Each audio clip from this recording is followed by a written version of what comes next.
Well, it's kind of a fundamental thing in almost any market that you're in, which is stuff does not sell itself. I mean, not even Apple can make that claim.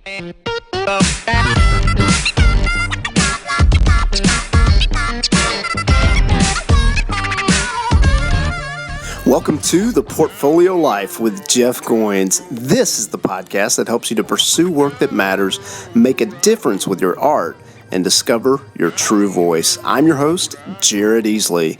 Today we're fortunate to listen in as Jeff speaks with Guy Kawasaki, who's the author of great books like Ape, author, publisher, entrepreneur, Enchantment, and The Art of the Start. That interview is next. But first, this episode is brought to you by TribeWriters.com. TribeWriters.com is an online writing course that helps writers discover their voice and build a platform that gets them published. You can receive a free lesson by going to TribeWriters.com. And now, Jeff Goins.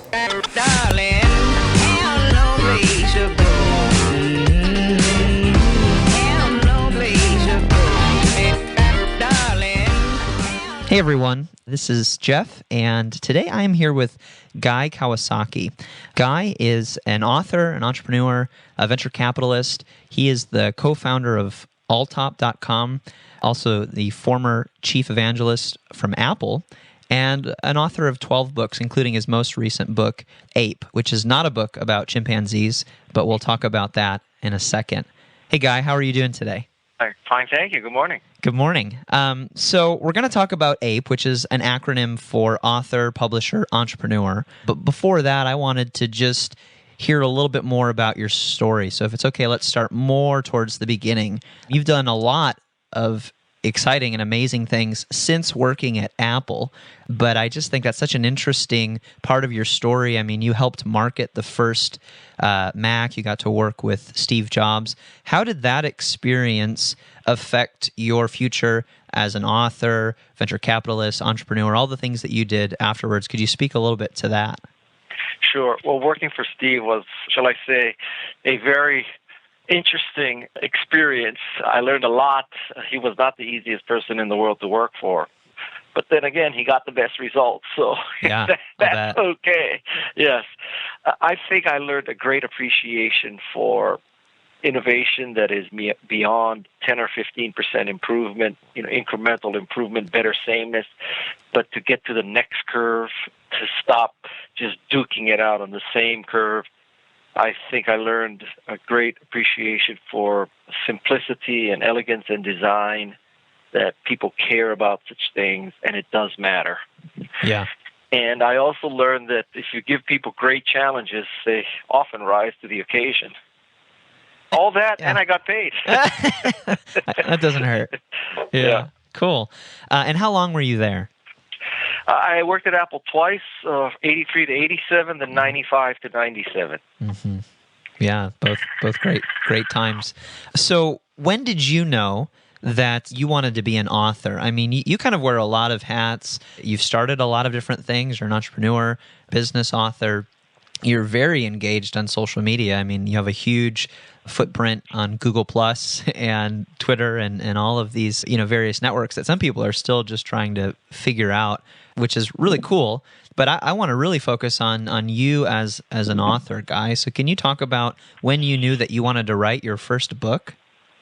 That is it was 1987, and I had already resigned from Apple.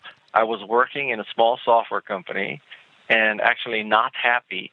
So writing for me was a cathartic experience. That's when I wrote The Macintosh Way. And I wrote it because I thought, surely there could be a better way, or there should be a better way to do business. One of the things that I think is interesting about Ape, which we're going to get into more of the bones of the book in a minute, but I love this process of starting from author and just asking the question, should you be an author? Should you write a book? And I mean, do you think that part of that is seeing something that's broken in the world and wanting to fix it? I mean, I certainly resonate with that. I recently talked to Seth Godin. He said the only reason he writes books is because he's frustrated and he sees something that's broken that he wants to fix. Is that a good reason to write a book? What do you think? It's an excellent reason. And Ape explains the good reasons and the bad reasons to write a book. The good reasons are that you have a body of knowledge that you wish to pass on to other people. Another good reason is you want to further a cause, such as Rachel Carson in Silent Spring. And another reason is that you want to do it for the intellectual challenge, that it's on your bucket list.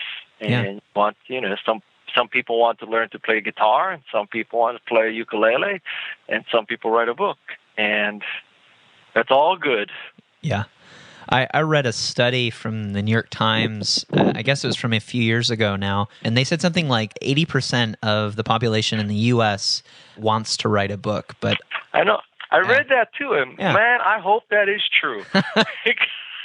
Because, to use the typical Silicon Valley math, if 80% of 300 million people want to write a book, that's 240 million people.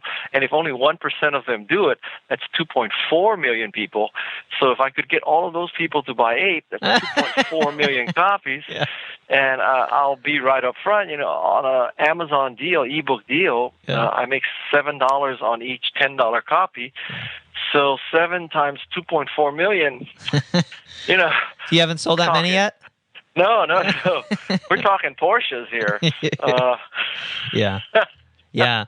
So I just explained all the good reasons to write a book, and here I go and tell you all about the money now. Well, I want to talk about that too, because obviously I think self-publishing is becoming more attractive to people for a variety of reasons, one of which is what you just explained. Oh my gosh, you get to keep 70% of the royalties. As you know, having published traditionally with traditional publishers or legacy publishers, that kind of royalty rate is practically unheard of. It's impossible with their business model. So my question is, all these people want to write a book, but obviously they're not. Why do you think that is? That they want to write it, or they're not going to write it? Yeah, right. Yeah, why won't they write it?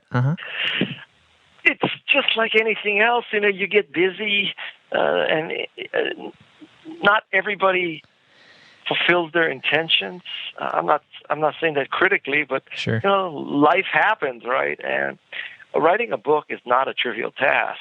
Some people who don't know what they're getting into think that you sit on this beautiful beach and the words just flow out through your fountain pen onto the parchment paper. And there is nothing further from the truth than to think that that's the process of writing. Yeah. Writing is, well, there's two metaphors. The classic metaphor is that it is opening a vein and pouring the blood out. I think a better metaphor is that you are throwing up.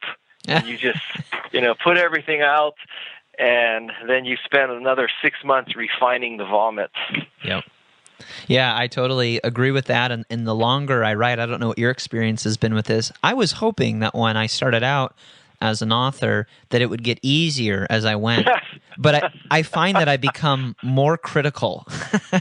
And the process of writing a book becomes more difficult because my standards increase. And I realize more and more that I don't want to just put junk out there, but I want to put something of value.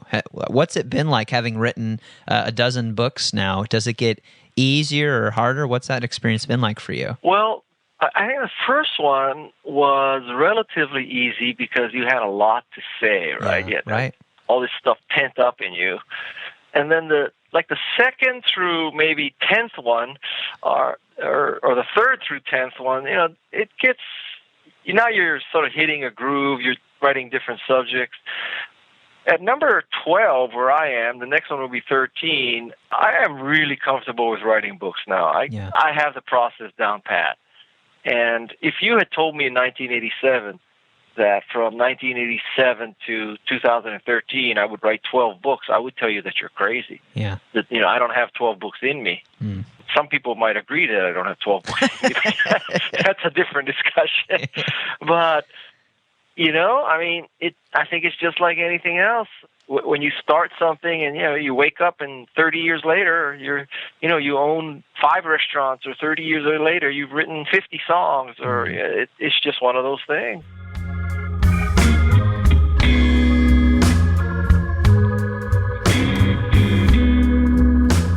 So let's talk about Ape. Yes. So this is basically a book. It's not about how to get a traditional book contract necessarily, which I think No. a lot of the get published stuff out there is about that. This is a book about how to self-publish a good book. Why did you decide to write it? I wrote this book because I self-published the previous book, which is called What the Plus. It's Right. a book that explains Google Plus.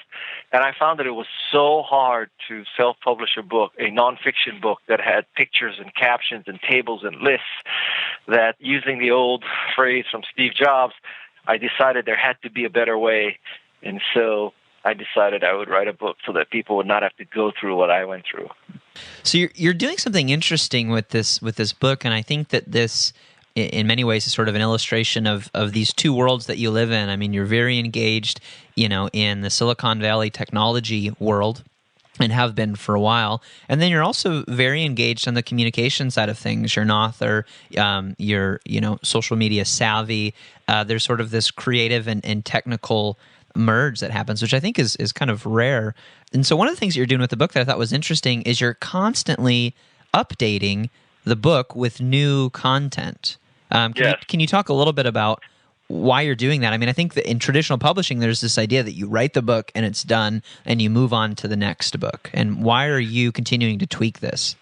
Well, at one level, there's, well, I don't know. Well, I'll just tell you all the reasons. Okay, great, yeah.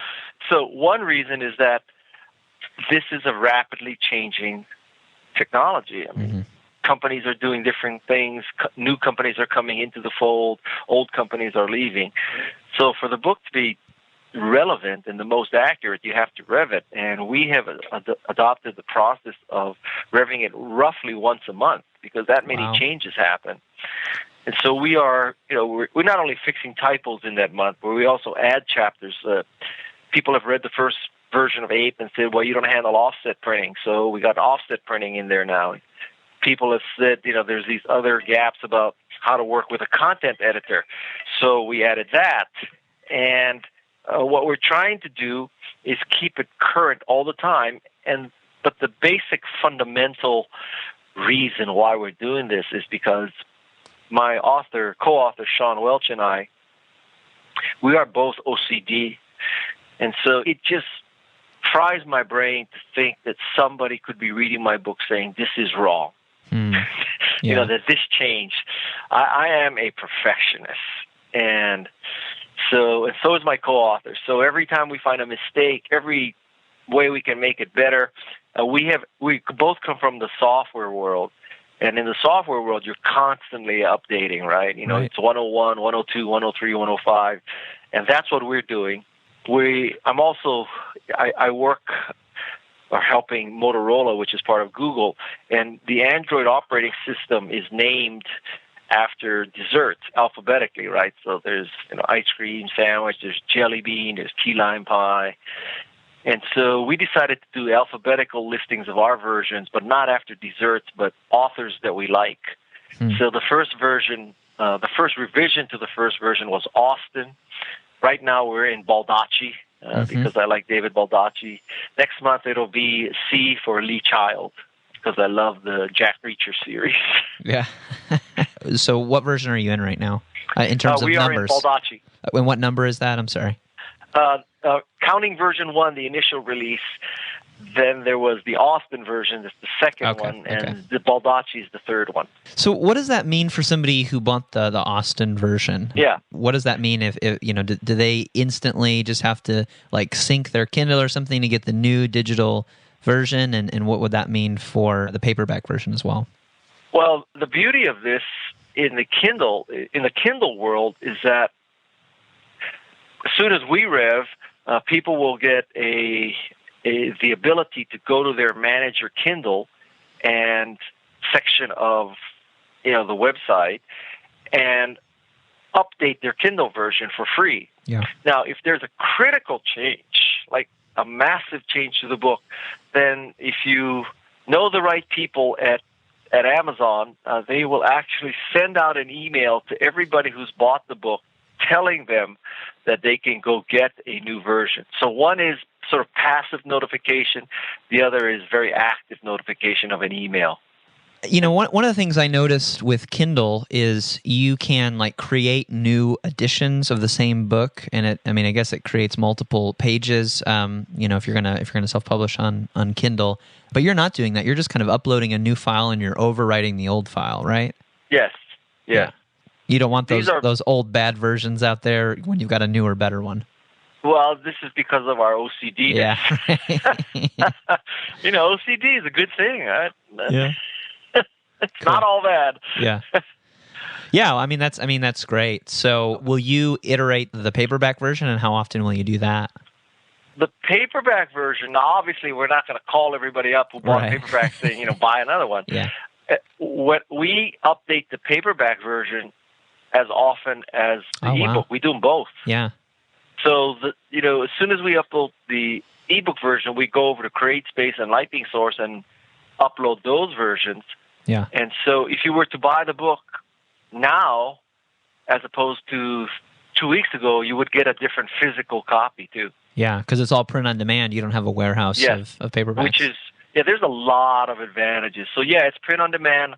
I've never ordered more than 100 at a time. Wow. So it's not like I have a garage with 5,000 books in it. Yeah. And I'm thinking, God, they're all wrong now.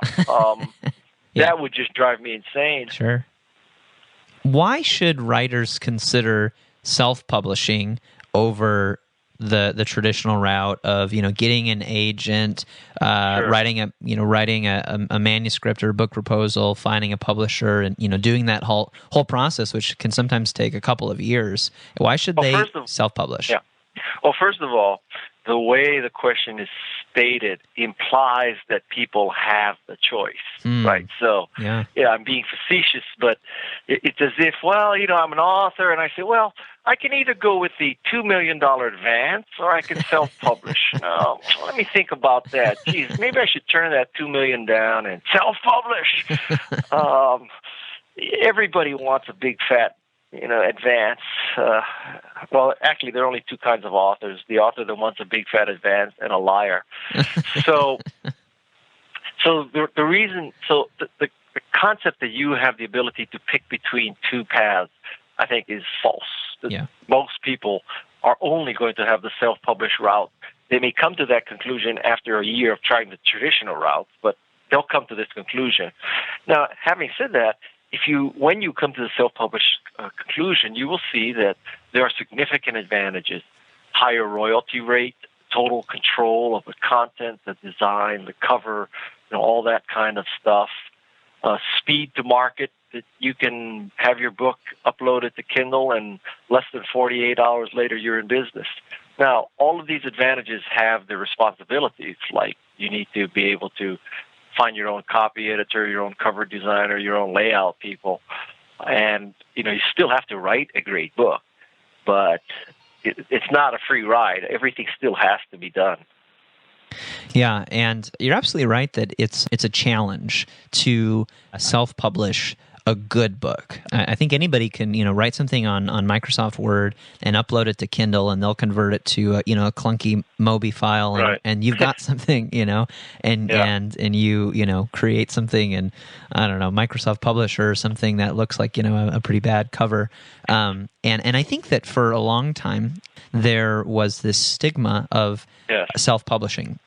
I see some of that stigma going away because of some of the technology that you've seen. I mean, for the past few years, people send me books, and whenever they send me a self-published book, I know it. But then last year, I had a friend send me a book that he created through Lightning Source, and it was beautiful. It looked like it belonged on the shelf of Barnes and Noble.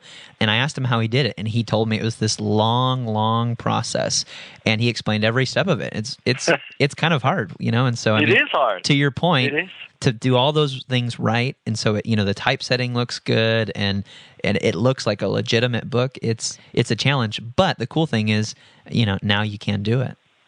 Yeah, and that is not something you could have done before, but it absolutely is possible. One of the things I'm trying to do is counter this concept that self-published equals, lousy book.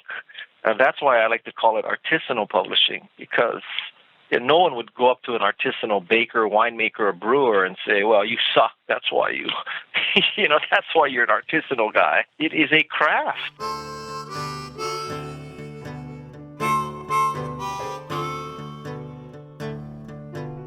I remember talking to Michael Hyatt about this, and he said that he thought it was funny that some people, they used to call this vanity publishing. Yeah. And he says, come on, like, isn't it all kind of vanity publishing, to publish a book and put your name on it? There's a little bit of vanity involved in that. Yeah. I'd say there's a lot of vanity involved in that. Yeah, which is probably why 80% of the population says, I want a book. They don't want to write it. They just want a book with their name on it. So let's talk about the entrepreneur side of Ape. We've talked about, what it means, whether or not you should be an author, some of the publishing side of things. Now let's address those people who do have a book, because there's, hundreds of thousands or millions of them on Amazon that aren't getting read. That, I've talked to lots of people who email me and they go, okay, I've done this. I put the book up on there and it's not selling. And I think that's a myth, okay, you can self-publish and now all of a sudden the book is going to sell. Yeah, what drug are they on? Yeah. So can you talk a little bit about that? Because I know this is your world, you understand marketing, you understand the web, you understand the importance of generosity. I just saw a web promotion through a website where you were giving away the book for free for, a limited time. Why do authors, self-published authors, need to be entrepreneurs, need to be marketers? Why do they need to care about getting their book out to people? Well, it's kind of a fundamental thing in almost any market that you're in, which is stuff does not sell itself. I mean, not even Apple can make that claim, well, especially now. And so, whether you are traditionally published or self-published, you have to come to the realization that it doesn't just fly off the shelf. You have to push it. And that's why a third of this book is dedicated to this process of, how do you get it out? And that's just the reality of life. I think, whether you own a restaurant or you own a store or you own a software company, the Chinese have a great saying, which is, you have to stand by the side of the river a long time before a roast duck will fly into your mouth. Truer words were never spoken. How long? Very long. You'll die before it flies into your mouth. That's good. That's so true. What have you learned with, I think Ape is, it's still new. So what have you learned with your last two books, Ape and What the Plus, both of which were self-published? What have you learned about book publishing, particularly about how to sell a book, that you didn't learn with your previous 10 books? Well, one thing that I learned, which I just can't get over to this day, is that, believe it or not, lots of people do not realize that you do not have to own a Kindle tablet to read a Kindle book. Oh, yeah. Yeah. Mm-hmm. I've got email after email from people saying, I'd love to read your book, but I have an iPad. I can't read it. I don't have a Kindle. I'm like, oh, my God. I just want to kill myself when I hear that. Yeah. I mean, gee, man. So what's the solution to that? Because I've seen that too. Is it education? Is it trying to make it available in other versions, or so that they can buy it directly from you as a PDF? What do you do? Well, I do all of the above. But, initially I just point them to the Amazon website where you can get the free Kindle app. Right. That's the best solution. Yep. Yeah, it just amazes me. Yeah. Just amazes me. Are you just distributing it through Amazon? Yes. And why is that? Because Amazon has been so good to me. It's out of loyalty and a feeling of reciprocation. Initially, we were in the Kindle Select program. Right. Had some advantages. And I just mathematically, I think that Amazon or Kindle alone is roughly 75% of the action. Yeah. So, it keeps life simple. I don't think we've, quote-unquote, lost a lot of sales because it's not available on any other platform. Mm-hmm. Yeah, I think it can certainly help just having one place to point people to. It can help with, rankings, and then more people finding out about it as a result of, buzz being generated and whatnot. Yes, yes. Yeah, that's great. So, Guy, last question. What's one important piece of advice for aspiring authors that you would have that, that maybe they haven't heard before? Probably they haven't heard that at the moment they start writing their book, that's the moment they have to start building their marketing platform. You don't wait until your book is done and say, oh my God, guess what? I have to start marketing it. Marketing starts the moment you start writing the book, because you need to build this platform that you're going to need in 6 to 9 months. And it takes 6 to 9 months. So you don't want to wait till your book is done. It's not many people realize that. They sort of wake up and say, okay, now what? Yeah. It's too late. Writing or self-publishing is not a serial process where you do one thing, then you do another, then you do another. Writing is a parallel process. You have to do all of these at once. Yep, it can be stressful, can it? When you're working on your book, but then you're also trying to figure out how to market it, and you're doing this thing over here. But you really, I find it can be kind of stressful. Yeah, well, I mean, compared to what? I mean, right? I mean, yeah, sure. Compared to a soldier fighting in Iraq, compared to, being CEO of Motorola, I mean, life is stressful. Running a restaurant, I wouldn't want to run a restaurant. I couldn't do that for a day. Yeah. So, good point. I don't mean to say, this is not a sexist remark, but you just need to man up. You know what I'm saying? Yeah. Well, thanks so much, Guy. Really appreciated this. The book, for everybody listening, is Ape, author, publisher, entrepreneur, How to Publish a Book. It's by Guy Kawasaki. People can find Guy at guykawasaki.com. Guy, is there anything else you'd like to add? No, just if you want more information about the book, we have a website, apethebook.com. And there we have a lot of free tools like a royalty calculator. We have a copy editor's test. We have templates for Word and InDesign. We're trying to just make this self-publishing process easy and efficient and creative as possible. Very cool. Well, thanks so much again, Guy. Thank you. Hope you have a great day.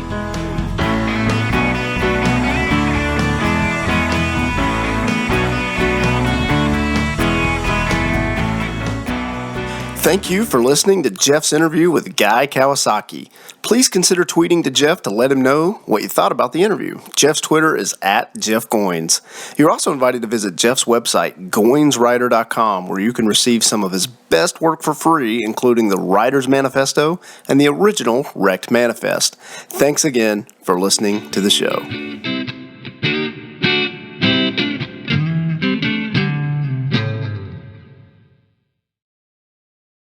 The moment they start writing their book, that's the moment they have to start building their marketing platform. You don't wait until your book is done and say, oh my God, guess what? I have to start marketing it. Marketing starts the moment